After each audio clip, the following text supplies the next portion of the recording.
कहते हैं कि समय आने पर सब बदल जाते हैं और अब जापान का नजरिया भी भारत के प्रति पूरी तरीके से बदल चुका है, क्योंकि जो जापान बुलेट ट्रेन के मामले में भारत को धोखा देने के लिए सारी हदें पार करने लगा था और बुलेट ट्रेन भारत को देने के लिए ज्यादा कीमत वसूलने की कोशिश कर रहा था, अब वही जापान अपनी बातों से बदल चुका है। क्योंकि खबर निकल कर आ रही है कि मुंबई और अहमदाबाद के बीच जो बुलेट ट्रेन चलाई जानी है, इस बुलेट ट्रेन की E5 और E3 सीरीज को as a gift free of cost Bharat को जापान देने जा रहा है।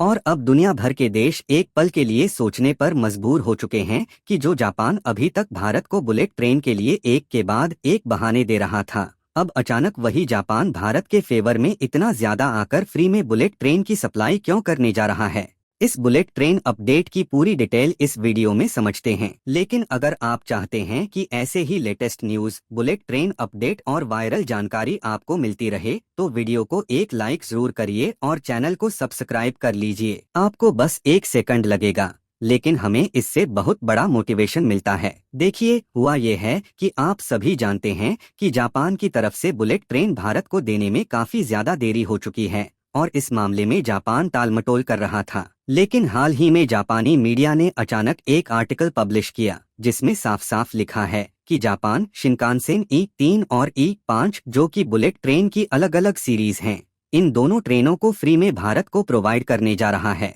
एक बार को जब हमने भी ये आर्टिकल पढ़ा तो हम भी सोचने पर मजबूर हो गए थे, लेकिन जब हमने गहराई से रिसर्च की तो यह बात सामने आई कि यह पूरी तरह से सच है और इसका कंफर्मेशन खुद भारत की तरफ से भी आ चुका है। अब बात ये उठती है कि क्या जापान भारत से अपनी गलती मानने के लिए इन दोनों सीरीज की बुलेट ट्रेनों को फ्री में दे रहा है, या फिर जापान इसके पीछे कोई रणनीति लेकर चल रहा है। तो इसका सीधा जवाब ये है कि शुरुआत में तो हर भारतीय के मन में खुशी है कि जापान हमारे लिए बुलेट ट्रेन फ्री में देने जा रहा है, लेकिन इसके पीछे जापान की एक बड़ी रणनीति है और उसी के चलते बुलेट ट्रेन इंडिया प्रोजेक्ट को वो आगे बढ़ा रहा है। असल में भारत में हाई स्पीड ट्रेन का सपना नया नहीं है, साल 2000 से ही इस पर चर्चा चल रही थी, लेकिन असली शुरुआत 2013 में हुई जब भारत और जापान ने एक समझौता साइन किया जिसे MOU यानी मेमोरेंडम ऑफ अंडरस्टैंडिंग कहते हैं। इसके तहत फैसला हुआ कि मुंबई और अहमदाबाद को जोड़ने वाली 508 किलोमीटर की हाई स्पीड रेल बनाई जाएगी। अभी इस रूट पर ट्रेन से 6 से 7 घंटे लगते हैं, लेकिन बुलेट ट्रेन इसे सिर्फ 2 घंटे में पूरा कर देगी।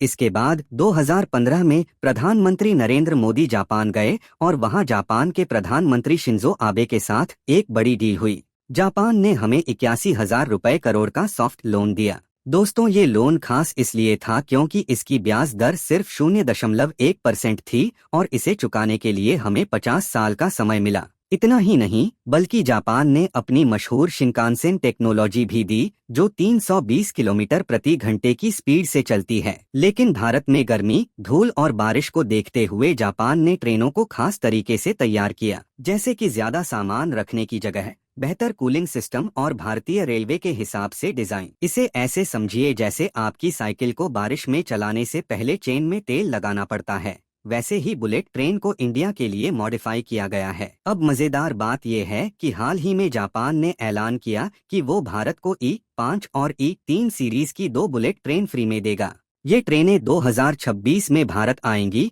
लेकिन यहाँ ध्यान देने वाली बात यह है कि कोई भी आज के टाइम में बिना अपने फायदे के फ्री में कुछ नहीं देता, और जापान भी यही कर रहा है, क्योंकि ये ट्रेनें सीधे पैसेंजर के लिए नहीं होंगी, बल्कि ये टेस्टिंग और इंस्पेक्शन के लिए होंगी। यानी इनसे ट्रैक की टेस्टिंग, मौसम के अनुसार परफॉर्मेंस और सिस्टम चेक किया जाएगा। इसके बाद असली बुलेट ट्रेनें आएंगी जैसे E10 या अल्फा एक्स, जो और भी एडवांस होंगी। पर सोचने वाली बात यह है कि जापान जब किसी और देश को बुलेट ट्रेन बेचता है तब भी ऐसी फ्री टेस्टिंग फैसिलिटी नहीं देता। तो आखिरकार जापान ने भारत के लिए ऐसा क्यों किया? इसका जवाब है प्रोजेक्ट में हो रही देरी और भारत की स्वदेशी तकनीक Vande Bharat high speed train.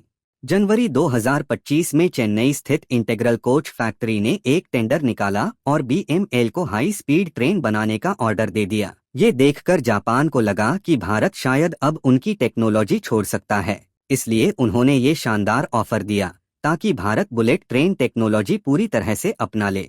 वैसे जापान पहले भी ऐसा करना चाहता था, लेकिन टेस्टिंग ट्रेन फ्री में देने का इरादा नहीं था। पर चूंकि उन्होंने वादे पूरे नहीं किए, इसलिए ये ऑफर देना पड़ा। ध्यान दें, यह प्रोजेक्ट 2017 में शुरू होना था और 2022 में पूरा, लेकिन अब यह अगस्त 2027 तक कुछ हिस्सों में शुरू होगा। देरी की शुरुआत हमारी तरफ से हुई क्योंकि महाराष्ट्र और गुजरात में 508 किलोमीटर ट्रैक के लिए 1400 हेक्टेयर जमीन चाहिए थी, लेकिन किसानों और स्थानीय लोगों ने विरोध किया और महंगाई के चलते लागत भी बढ़ गई। पहले बजट 1.08 लाख रुपए करोड़ था, अब यह 1.5 लाख रुपए करोड़ तक पहुंच गया है। साथ ही जापान में भी टेस्टिंग में दिक्कतें आईं। 2018 में एक ट्रेन का हिस्सा अलग हो गया, जिसके बाद सेफ्टी चेक्स बढ़ा दिए गए। नई सीरीज E10 को चलाना है, लेकिन इसे 2030 से पहले नहीं लाया जा सकता। अभी तक 60% काम पूरा हो चुका है। 360 किलोमीटर ट्रैक बन चुका है।